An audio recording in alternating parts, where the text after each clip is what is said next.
আসসালামু আলাইকুম viewers NB ব্লগলৈ স্বাগতম। আজি এটা মই লৈ আহিছোঁ খুব সুন্দৰ গাঁৱৰ পৰিৱেশ। এয়া মই আজি আহিছোঁ মোৰ মা ঘৰ বেজেৰা, আৰু এয়া মোৰ ভাই বোৱাৰী আৰু এয়া কৰ্মচাৰীৰ সৈতে এনেদৰে চাউলৰ গুড়া আমাৰ গাঁৱৰ পৰিৱেশ ঢেঁকীত খুন্দিছে, গুড়া কৰিছে খুব সুন্দৰভাৱে। আৰু এয়া গুড়া খুন্দা অলৰেডি হৈ গ'ল।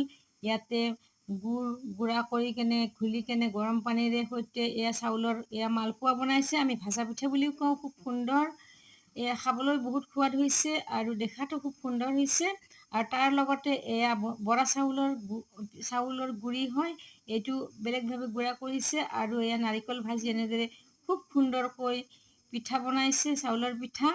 আৰু আজি আমাৰ ইভিনিং স্নেক খুব সুন্দৰ হৈছে। আৰু এয়া গাঁৱৰ এটা খুব সুন্দৰ পৰিৱেশ যে গ্ৰিণ্ডাৰত থাকিও আমি এনেদৰে গাঁৱৰ পৰিৱেশত এনেদৰে পিঠা বনাই